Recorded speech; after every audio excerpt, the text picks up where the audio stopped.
this way a little bit? What? You're talking about that? Yeah. Why? You need to see it? Let me. Yeah, but it's facing toward you more than me. It's okay though. Well, yeah, I'm the producer. Oh, okay. We're on, by the way. Oh, hi everybody. There. Now I can see it better. Thanks, John. Are you sure? That's what I'm trying to say to you, man. If I enlighten you, then you'll see better. I see. Yes. It's a principle. It is now more angled, so I could see it much clearer. And if you have the right alignment, then somebody can trust you with the right assignment. Oh yeah, yeah. Get that little rhyming. You said that way back when, yeah. Yeah. So if you're misaligned, There's a lot of truth to that. you will be maligned. Maligned. I forgot. Anyway. Here, I should have zoomed in on you while you said all these words of wisdom. Yeah, I mean, you gotta have alignment in order to have assignment, right? This is the way it is. It is true. So, pros and cons of community church living. If anybody's paying attention today, it'd be nice to know they're there, other than the regular folks. But I always like what Dennis says. But anyway. Oh, speaking of which, let me grab my phone. Can you still see the comments? Yeah, I'd be able to. Where do you see them? On your Facebook page. No, I mean, I'm in my notes, so I can't. Yeah, don't worry about it. I got it. I'm not going to worry about it or nothing, okay? You are worried. This is the second time you brought it up now. So the pro of community church living is there's a built-in community and belonging. People like that. There's a shared purpose and values. People like that.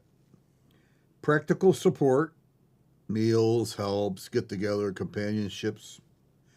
Reduced loneliness, especially for older adults. Affordable communal living in some cases, which is not applicative here, but the cons are the loss of privacy. We have to give up some privacy to have some connection with a communal church living. The conflict is inevitable because you got humans together, so there's going to be conflict. And these pie in the sky community people that get communities and communes, there's no such thing without conflict. Groupthink pressure. It's hard to disagree with a groupthink. They will say you are non-conforming and you're a pain and you're too much like Mike. You're a Cornwell. person. You are not a person of identity who is part of this group. Yeah, and you have your own identity and you live free and you're happy, but they don't like that. Leadership can become controlling. Not our case situation, but it can be. Gossips and politics, small communities can be intense, that kind of baloney. Yeah. Expectations, pressure to volunteer, attend, participate, even when exhausted, like our friend TB, he likes to get people involved. But it's okay, pressure to volunteer, I suppose you might call it. Judgment, not always a safe place to be struggling or doubting. Because they say, hey, this is our body politic and accept it or you will die. No, accept it and you'll be happy. But that's not necessarily the case. This is actually, I don't know where we're going to completely go with this, but this is interesting that you brought this up given what I was asking you about, because this kind of dovetails into those different worlds. Because a lot of the things that you're describing here, they actually don't really exist in the corporate world, and it's not because it's like, oh, they get this out of you. It's like it's a different community, a different kind of community. Yeah, and that community suffers from single cell anemia. They're kind of focused, and they're kind of weak in that. That's all they have. Yeah, they're definitely they're very, in my opinion, very weak communities. But they are actually a community. But you go into it and you're like, I have nothing in common with these people. I don't really even like these people. But everything that we will talk about will be goal and mission of the thing. That's a little bit different than this because this Yeah. is like normal people stuff. I'm trying to be more, down to earth reality. What's going on right now? Normal people, this is the kind of stuff that you run into. The best people thrive on healthy boundaries, honest leadership, and Yeah. grace for imperfection. That's definitely true. Which I don't like to have grace for the imperfect people that I get around. There's having that. Sometimes I was working on my AI, and I told them what I'm doing, chair tai chi and eating special foods and straightening things out and doing things differently. And I told the AI, they said, well, so how's it working for you? How do you like it? That's a great thing you're doing. And I said, I hate it. And inside, I want to kill it and kill you. Yes, for being so happy about it. Yeah. And they're like, and the guy goes, the Claude thing goes, he didn't. Kind of took him off base a little bit, and I thought, see, you got problems there, pal. Anyway, That was really funny. community sounds beautiful in theory. In practice, it requires enormous emotional maturity from everyone involved. It does. And that's rare. Because emotional immaturity is rampant in the church. Yeah, and the problem, like kind of to your point about the emotional maturity, back to the other one, which is like gossip, for example. That can really run rampant when you have kind of emotional immaturity because one way I would kind of argue or think about it is oftentimes people will say these things because they are trying to process them. Yeah. They can't process them, so they're trying to get other people to help them process them, which then causes, which never goes well, but... And they process it wrongly or connect it to their own feelings, and they can get upset because, well, I remember... Never thought about this, but this is totally true, John, that the emotional... What was the words you used? Maturity. Immaturity, yeah. Emotional immaturity. Is really probably the origin of gossip. It's, I don't know how to process this, and I need to process it. And you need to talk about it. You need to talk about it and with tell somebody else. And, yes. And you're probably feeling what they're saying, so that's why you're doing it in order to you're trying to process it. It's very true. And of course, failing to realize the whole thing, which is like you're now putting into action something. You think by telling them that what's happening is they've now become your therapist. Who, it's like, it's all about you when you go and you say the thing or what you think about it, but that's not what happens. What's happening is they're actually following your lead. Yeah. And now they're going to do the same thing where they think that you're the person who should be listening to their response to these things. Yeah. I was listening to a preacher, and he said, the worst and most horrible thing you can do in a church is gossip. You got to stop gossip. Come against gossip. Tell people. He was so heavy on gossip and rebuking people about gossip. And, in the practical areas of the world, there are people immature trying to process a situation. Yeah. And they're into gossip because it helps them process to some degree. And yes, gossip is detrimental. It's not truthful. But on the other hand, if the person had a little bit of problem with smoking or maybe a little problem with too much coffee or another problem, we wouldn't say nothing to them. But a little bit of gossip, freak out. Well, maybe that's kind of a normalcy because you're not going to get a group today that are emotionally mature. I was emotionally immature because I couldn't handle the true emotions. I overcame them by using the emotion of anger, or the emotion of disgust, or the emotion of intolerance, and so that would help me get rid of the emotional immaturity that I had, at least overcome it anyway. But it wasn't legit. I was losing connection. So, an emotionally immature thing like you were talking about, technically tend to gossip. They tend to talk to others about this thing and this. Have you heard that Mike Cornwall is what do you call it? Choose your words very cautiously. Narcissist. narcissist guy, and he doesn't have any tolerance for anybody else. Look at what he said on the data thing and everything. Dude, you don't know the guy, and you're full of crap. But you're really just running around trying to process your problem. I just like that narcissist. Ain't got no narcissism going on. Ain't got Any. It's just so indicative to me. I've dealt with this kind of stuff my entire life. The reality is like, okay, if we're all just people, right? We're all just peopling, you know? What peopling does is what we're talking about here, which is, we're going to say our opinion, this, that, or the other. I was born with the unfortunate side effect of having a left brain that is like the most masculine left brain you can have from a tiny little child. So instead of having an external... Yeah, this is going like way in the psychology. I think I can say that so myself. Instead of having on an external face me wearing my masculinity, which by the way is probably the most common way that men do that, and then have a very feminine internal situation, I had the exact opposite. So I'm like a wafer, and telling them like this. But what's your feminine side, Mike? Like a perfect example. I don't know how we get into this. Well, because you're the one that brought it up. I plead insanity. But this is like I've had to deal with this stuff so much over the years that eventually, like in high school, I started kind of wearing it on my sleeve that I don't care what you have to say, right? So I started taking it as like this identity, personal thing. But eventually I realized how this actually goes, which is about this topic here, which is, it ain't about me. That's the part that's crazy. Yeah, it's hard to internalize this, but their comments about me, what they think my behavior is, has nothing to do with me. And people can't get their mind around that. It's just their observances or their opinions, and they are limited in scope because they don't know. That's why I said to some people... It's actually all about them and the way they view it. And because what may be happening there is, one time I said something... and I got a response that was not oh, that's so good.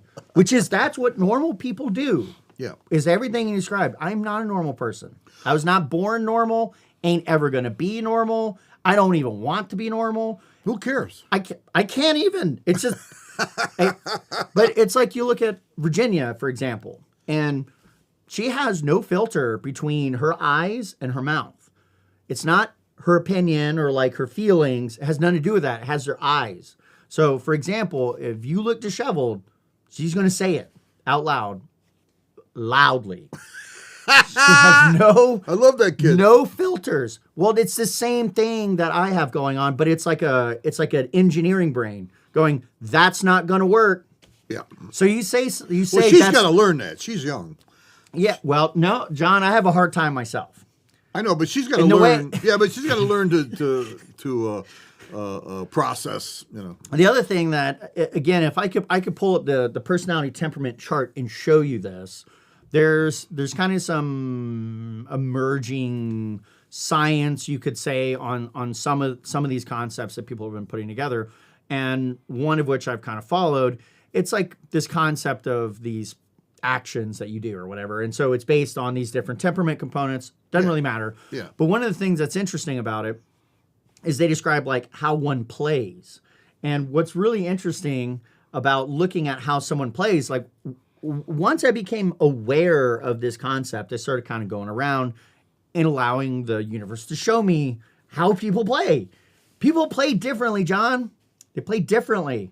Some people, for example, they're the kind of the towel room, the bathroom with like towels kind of thing. They want to like hit you with a towel. It's like very physical. It's like slap you in the ass. You gotta wrap it up get it wet and make it sting. Other people, they do other kinds of stuff. John, do you know what mine is? And if you stop long enough to watch it, you'll see it happen all the time. I like to choose, and it's a super skill. It's not a skill that I think about or I work on. There's a little thing in the back of my mind. It's your superpower. That I don't know if I want to say that, but the way the distribution of how my personality stack lines up is I find intuitively the things that you value and I use them against you. And I love to do it all day. Yeah. So, for example... Is it manipulative? No. What it is I see what people value and I have fun with it. Yeah. I have fun with what they value, but it's not like, you like hats, John? Me too. That's not play. Play is you have hats and I'm like, you've got a crappy taste in hats. And so I'll say something like that. If you cared, I know you don't care about your taste in hats, but if, for example, you might care, I innately know what you care about, and I will say it, and then I'll say it's the opposite of what you care about. And people get really mad about this. Yeah. Well, guess what, John? I have a great time with that because now you calling it manipulative. It's not that serious. Yeah. I just point it out and go, you're that. I totally get what you're saying. But I'm interested because I tell this to Ginny sometimes. I know how to manipulate human nature because I was a student of human nature. Yes. And I can automatically tell you what humans are going to do if this happened. I would say they'll do this, this, and this. And sure enough, they do this. And I was telling Ginny, if this gets out, the people that you're talking about will do this and this. How do you know that? Because it's human nature. And then I would say, well, if they're going to act that way, then maybe there's something to be said or done that can turn them from their natural act to not a controlled act, but a manipulated one. Sure. And try to get, and that's a thing about being in control and all that stuff. It's like somebody backing up and you're trying to back them up to where you would want them. Yeah, that kind of thing. Now, taking all this that we talked about and that you just talked about was good, and sharing about your personality and stuff, it's all good. I want to introduce to you, because this is really on leadership and the bigger picture and that kind of thing. I think the some of the reasons why we don't have the move of the Spirit like we want to, some of us want to, Christians want. To some degree, I think God is a lot more bearing and forbearing than we are. And we don't put up with it only to a degree, and we don't put up with it long only to a degree, because we are spiritually immature emotionally, or we don't have the patience for those other people like we do ourselves. We don't have the grace for those people like do ourselves, et cetera, et cetera. And so what happens is we are actually, this kind of thing is describing humans and what they do, what they're like, what I'm like, what they're like, those different personalities thing. Because I'm just trying to introduce the fact that we're dealing with all kinds of different people, and yet we got this one vision focus on how it's got to be. Yeah, I was dealing with this with two or three other people I was talking with just a week ago, and they were all seeing it one way like this. And so I interjected and said, you know what, you guys' focus is so limited. Not only can I not get in there, but I don't want to, because you're on a road that's going that way, and it's a dead end road, but you don't know it. And I'm not going that way. And so they didn't appreciate that, because one of the reasons why I did this, I just wanted to interject a different thinking than what they had. And they were not tolerating a different thinking. They only wanted what they were saying, and it should be this way. It doesn't have to be this way. It doesn't have to go that way. Yeah. As a matter of fact, the reality, as I'm reading in history and in books and in the Bible, is random. That's what they call it. Random events changed everything. Well, the day before Trump bombed the Hotel and killed 40 leadership people, everything was normal. But a random thing happened, and now, so the reason why I'm saying that is I think a lot of people are so emotionally immature. They're so fearful and so rocked by things that they want to fall in. We talked about this earlier. They want to fall into methods, techniques, because there's the safety. If we keep doing the same thing, totally agree with this point. Solely the same thing, keeping that. Let's just stay in the. Don't rock the boat. Stay in, and there's safety in that to a degree until you read the story about the disciples were in the boat with Jesus, and they're having a great storm, and they're about to be capsized and sink, and they wake up Jesus, and I'm saying, hold, time out. First off, Jesus was sleeping. That should tell you one thing. the Lord of the universe is sleeping in your rocking boat. So you should need to. And secondly, they ask him if he cares. Don't you care that we perish? And Jesus said, "Oh, ye of little faith."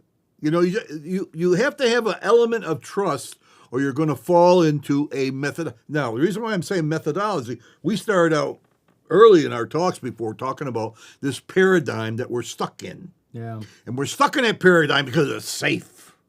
We're stuck in that paradigm because that's the way we always do things.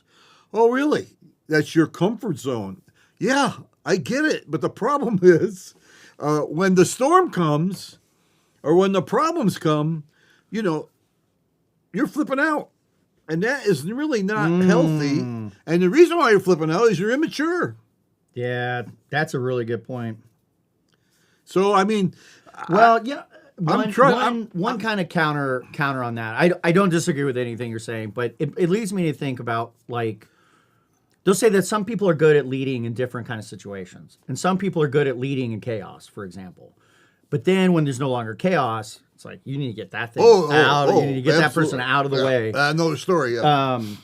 Well, that chaos, they live off that chaos, and then there's no chaos. They go, I don't know what to do now. Yeah, exactly. But and so it's kind of interesting. You know, with something like that, it makes me wonder whether or not is that maturity, or is it?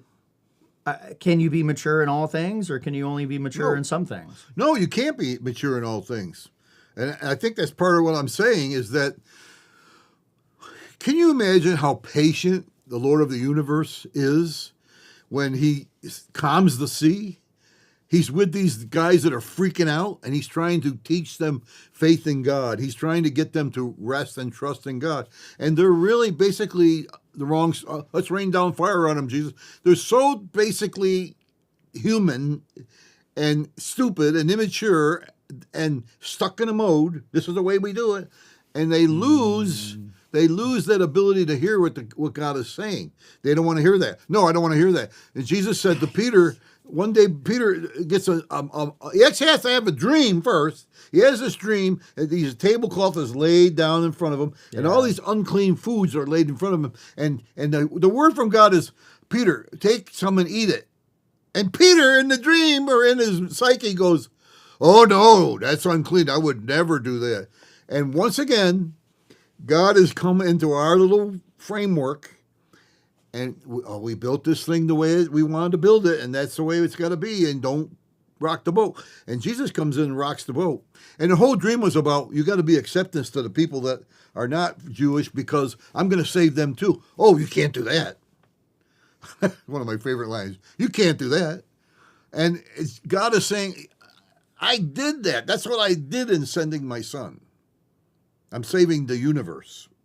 But you don't want that. I understand you don't want. He even talks about a parable where they're all in the vineyard, and he sent his head guy, and they killed him. So he said, well, they won't kill my son. So they sent my son, he sent his son, and they killed the son. And he went, you see, God was trying to say to the people in the vineyard, we're going to do it different now. I'm in charge of the vineyard. This is my world. It's not your world. And you need to adjust, because if you don't adjust, you're going to miss it. And so I'm saying the Spirit of God and the leadership has got to be open and aware. I listened to a leader say, you know what, we're Baptists, and that's the way we are, and we're acting like Baptists. But I realized that sometimes that's just not a good thing. And I went, wow, there's a guy that is getting a little more self-awareness. There's a guy that's waking up. And the other guy was a Methodist. We're Methodists, and that's the way we do it. But then again, maybe we need to not do that. And I'm going, yeah, that's what's happening. Well, it's funny because what you were talking about earlier, the groupthink sees that as a sign that that's a weak point that basically needs to be eliminated. Correct, because they're happy in their technique. It's funny, as you were talking about the boat thing, I realized, I'm like, dude, this is exactly why I like doing this podcast with you, and you, not just some other person. Because, dude, you're totally right. There's a lot of different ways that you can handle rocking a boat, right? Like that you're concerned about seasickness. So one possibility, for example, is Yeah. See, you could, for example, come up with a method of how you like talk yourself down, not to like freak out that the boat's going crazy. Or another person might have a technique. I'm really harping on the technique part. That another person could have a technique of taking Dramamine.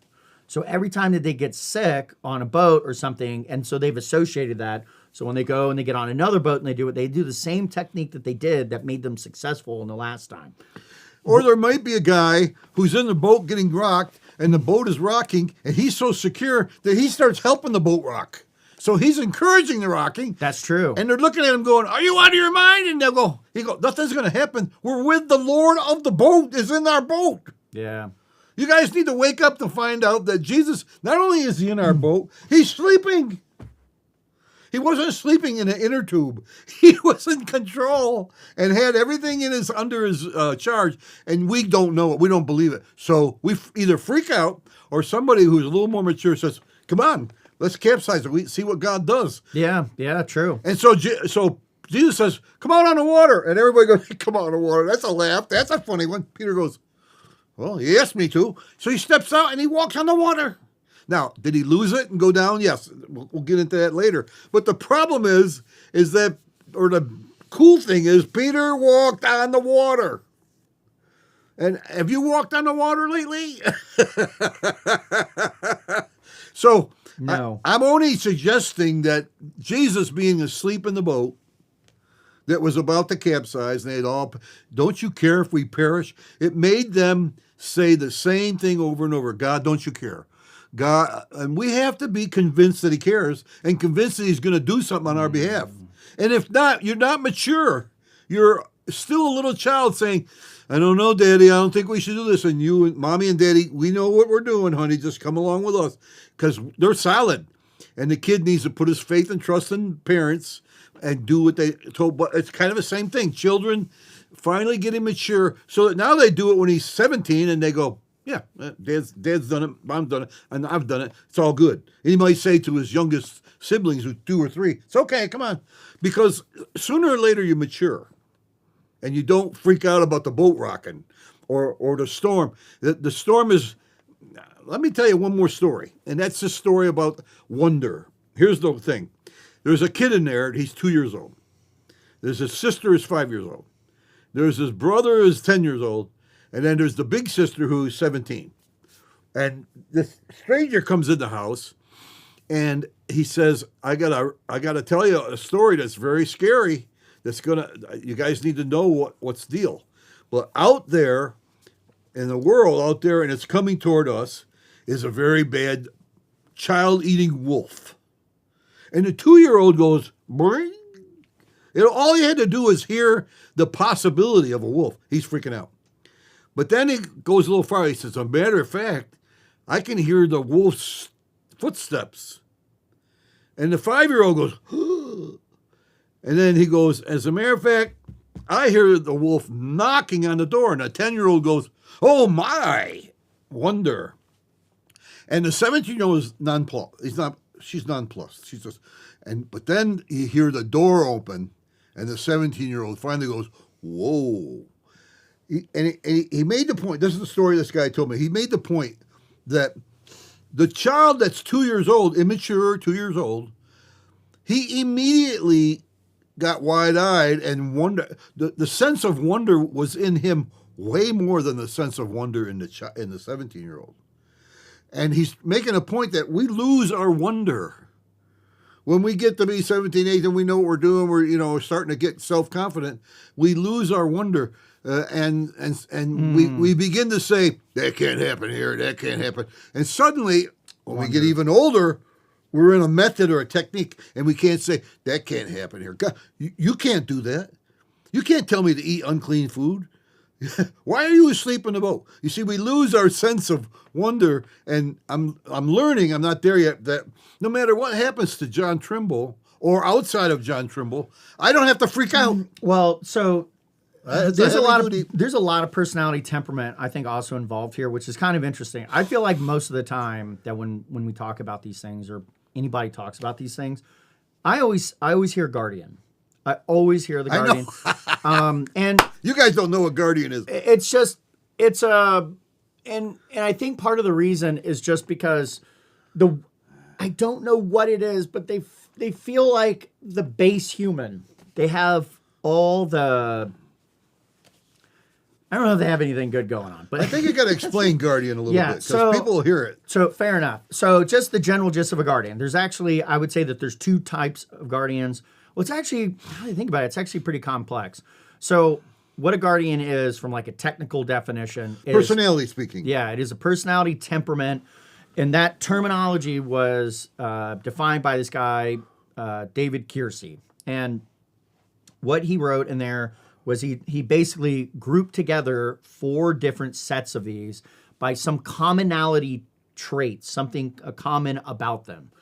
And a guardian is their traits are SJ. That's the grouping. There's artisans, which I'll explain some of this just super basic in a second. An artisan is an SP. Those are the hardest for me to remember. The idealists, they're NFs, and then rationals are NTs. And so to not talk about guardians for 2 seconds, idealists and rationals, that pairing is actually very meaningful, but the other pairings are really not. So N has to do with like intuition. And that normally, I would just say that just sounds like abstract language. That's really what N, if you see N in these language things, it just means that they're abstract. So the other types are S. That's meaningful. But whether it's P or J is like truly irrelevant. But the T or F pairing on the idealists and the rationals, that matters. That's the difference between values and like working. So one is like a sage type, normally people oriented. And then the other type, or it's really kind of value oriented. Then the other type are like your wizards. So I fall in that rational camp. You fall in that idealist camp. Now the guardian types, they're different. They have all of the, other than the N letter, they have all of them. N is intuition. Intuition. That is not their thing, is intuition. But they actually have different permutations of all of those, and they also don't have a P. And P being this perceiving thing, I don't want to get into it because it's just going to confuse people. There's other methods out there that combine these together. It says here flexible and spontaneous. For what? P. No, I would never, ever call it. Well, J being judging and planned. no, oh God. No, see, that No. It's kind of true, but kind of not true. It has more to do with the pairings, and those are only meaningfully paired if they're about introverted or extroverted.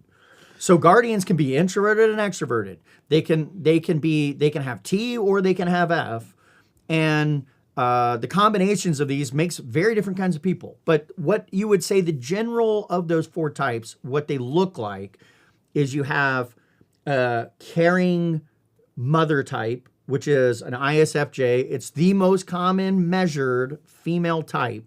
That's like a caregiver type, the kind that you would think of as like a nurse, not a modern nurse, which we live in a freaking nightmare because of this, but like a mom who comes up and is like gonna clean behind you, and their house is super clean. But guardians drive me crazy. Why?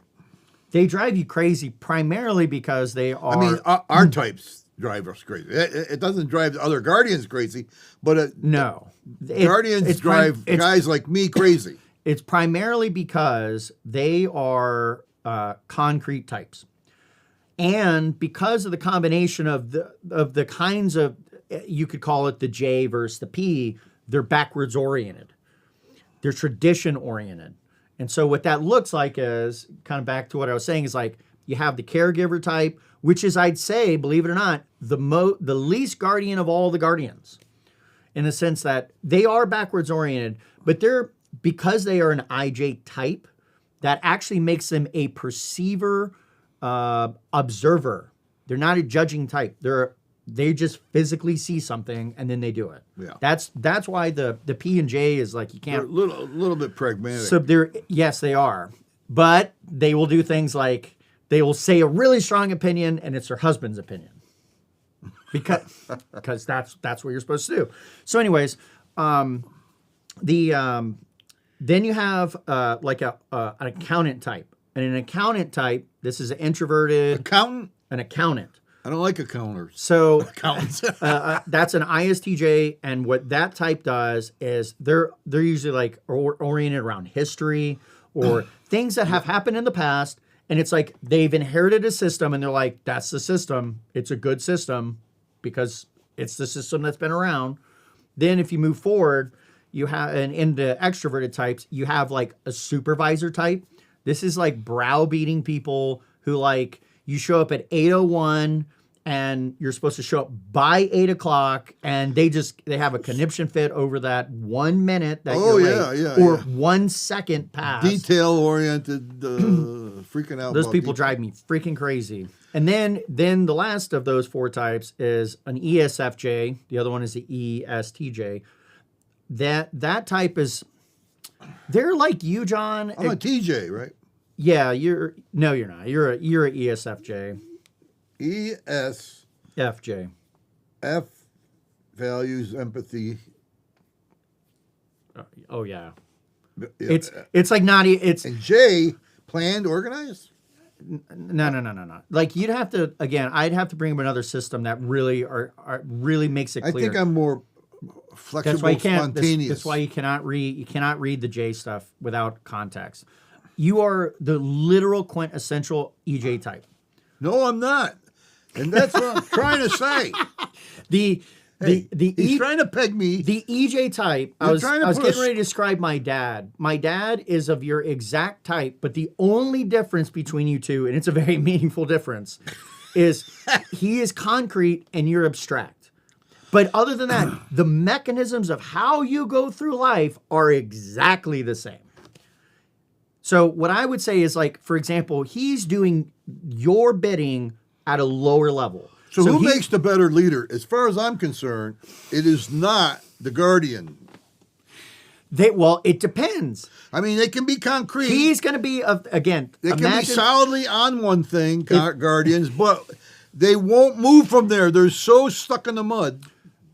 True and not true. So the yes, but you may want that. So for example, you are also an immovable-ish type. That's kind of the how an EJ works is once they can only have one belief.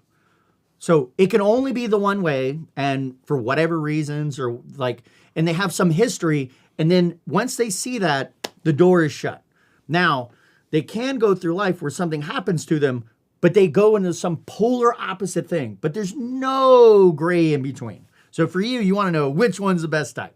And I go, that's just lunacy to me. But that is exactly what your type is looking for, which is like tell me the one way, and it's the one way. And so for you, for example, you're a non-Methodist. Yeah. But there's other people that are like, they're a Methodist. Yeah. And until they get shaken, I feel sorry for them. And then they're going to be like, no method.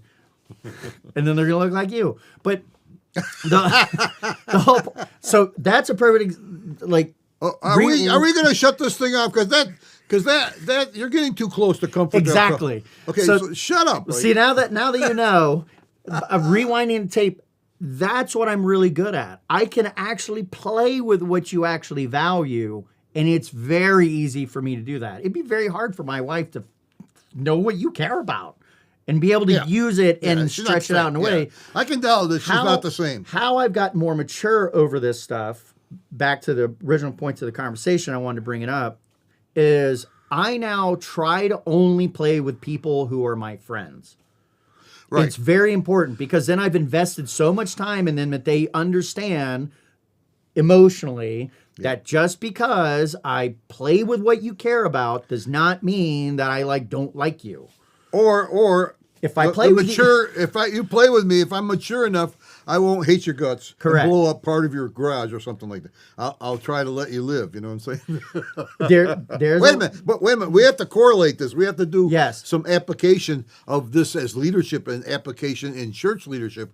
We've got to say, and I'm on the general side saying, God is so good with all these kinds of people. He's so patient. Yes. And he works with all of them in different ways.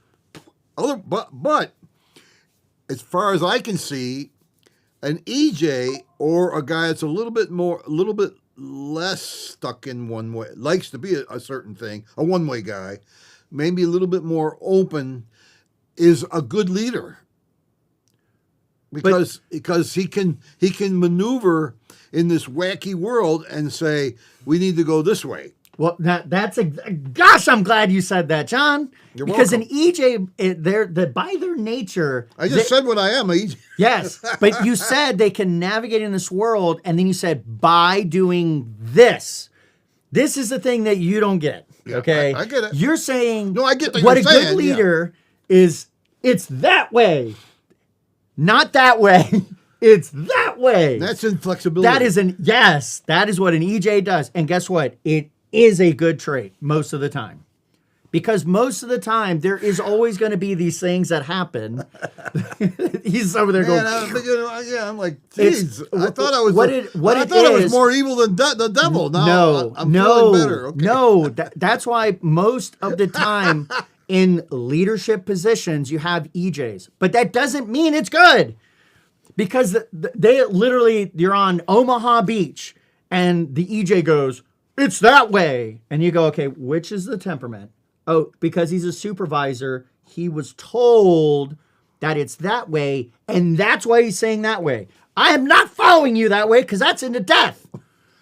You see what I'm saying? But a different EJ, they might go that ESFJ or the ENFJ like yourself, they're going, I've canvassed this group, and that group really thinks it's that way. We're going that way. That's a fundamentally different understanding. Where's the Guardian? A Guardian would do the same thing. That's Yeah. my dad's type. My dad does not. Guardian does the same thing. Okay, I got it. The problem with this stuff is, as most people, it's so much information and like cross between these things. It's taken me years to understand the application of how this works. So that ESFJ is a lot like you, John, but they're in a different way. So, like, for example, you're going to say methods are bad, and you're going to say it because you've looked at how the concept works, and you go, "This is not the way." Paradigm or a paradigm. That is not what my dad does. My dad is going to say methods are bad because methods are bad, right? Methods are bad.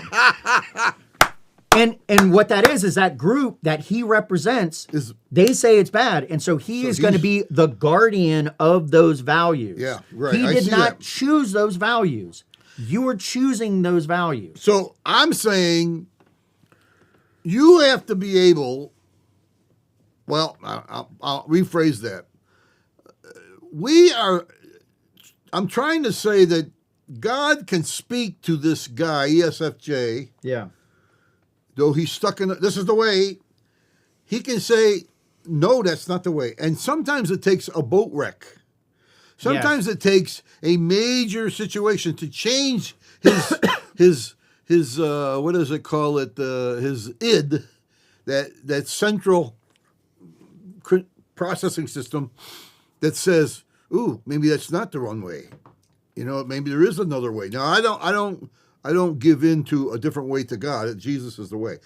But on the other hand, there are some things that in life, there's a certain way about things, and we just cannot tolerate us guys. But the ones that went through a hell or a terrible situation go, I can now entertain a little bit different way to go. And the reason why I'm trying to incorporate this is sometimes people, especially in this area of leadership and seeing the big picture and catching the vision, sometimes we've got to be a little less concrete and more flexible in order to be led to a certain outcome that God intended. Yes. It's very hard. That's very hard. I hope you heard that. I'm trying my best, guys. I mean, I'm not perfect at this, but I'm trying my best. I now want to give you what the other side looks like, because the EJ is the normal way of understanding this. Let's now talk about the EP. Okay? I don't like them. Okay, go ahead. So the EP, right? I don't even know them, but What you have to understand about EPs in particular, they are. This is Eva. This is me. This is Virginia. This is these types. I'm of the rational type, so I'm analytical. So there's a little bit of difference in this, but it's still kind of the same. So we're just going along, and let's say we're talking about surfing. I think surfing would be a really good way to describe this. And so you, John, a bunch of people around you that you're now involved in say they really like surfing. So you're like, I got to surf. Okay. So then you come and you see me or Eva or Virginia, and you're like, wow, they're really good. So teach me how to surf. And we're like, okay. We don't even really think about it. And then you're now asking, well, how do you surf? The three of us are going to be like, well, you have feet on the board. The things that they're doing, they don't work like that. They take all this. This is an observer type. That's what an EP does. Is they're an observer, an extroverted observer. They don't spend time with people said this or this. They just do the thing. They don't have, if they have a method, they can't even articulate the method to you. So that's why they're the masters of all sorts of stuff of like rock climbing and sports and all this. They don't know why they're good. They have to stop long enough to start to think about it and come up with the method. And then you take it and you suck with it. And that's laborious. Yes. For them to do that because that takes too much time. They don't want to do that. We just want to do. Ask Virginia. I was thinking about this. If you want to see this with your own eyes, we can go in there right now and ask Virginia, how do you do this thing that you do? You're going to see her go, because there's no how to. We don't need how there's to. no brain going on there when any of that stuff happens. Yeah. That's not what's happening. She's literally receiving in because she's a concrete type. She's literally receiving in physical stimuli and responding to it. I love it. I love it. I love her. I'm married to a Virginia. On the type that I am, the rational type, I am not taking in physical stimuli. I'm taking in concepts. I'm taking in experiential responses. So why am I super good at a computer? Bro, I cannot tell you. I can't tell you. I could say abstractly, I can handle complex information and bring it together, and I don't spend any time thinking about it. This is the reason why I like concepts. Me too. Because when you get the concept, you see differently. Yeah. You get the concept, you see it differently. When it says God so loved the world, he gave his only son, that whosoever believes in him. The concept of that verse is God gave. In fact, the deeper concept is love gave, because God is love. So love gives. And that's the concept of what God, when we see his word, we can see his nature and we can get a hold of that concept. It can change our attitude toward what the Bible is saying. Instead of saying, God is God, he's way up there and he judges. Wait a minute. Time out a minute. There's no verse that says God's up in heaven judging people. There's not, but that's been taught because of wayward people. And so we don't get, the concept we get from that is God hates. God is mad. That's the tradition, John. And that's tradition. And it's wrong because he isn't a hater or a judger. God is love. But love is not pamby-wamby, pat you on the back, blah, blah, blah, blah. So, these are the things that interest me. The concept is wonderful because when I get a concept, if I get the concept, they're permanent. Let me now give you the application in leadership. I believe that these different types, all of them, this is conceptual. There's all kinds of leaders. All of them. All of them. Yes, that there are different places for them. Some of them, I don't know what it is, John, but I've just got to believe that there's some. I don't know what it is either. So, that type, for example, would be like a Jeb Stuart. So a person who is leading cavalry, they're not stopping, like, if you consider from like the Civil War perspective, they're not saying, we're going over there and we're going to march in a line. Dude, he's just riding on a horse and people are following behind him. And if he attacks, they're attacking. it's a completely different kind of thing. He's not worried about them. He's juking and driving, and that's why he was like the most wily, best cavalry. Dude, he was a freaking like a general at the age of like 29 or less. and so. And the reason is he was a brilliant cavalry commander because he just intuitively can flow around. So he doesn't have a method. He doesn't have a direction he's going in. He so doesn't have people say opinions he's a about natural this. leader, but Correct. But normally these types are from like they can lead in doing. That's a better way. But where they fall short is when there are people that need to say, it is that way. Oh, is it that way? No. And we may kill you off if you try to tell people that. Whereas he would say, look, it could be. I don't really know. And for some people, they're like, whoa, you can't have whoa. that. Yeah, you can't do that. I'm not safe with this guy. He doesn't even know the right way. Right. He's not going to know the right way till he's Right. going down the right way.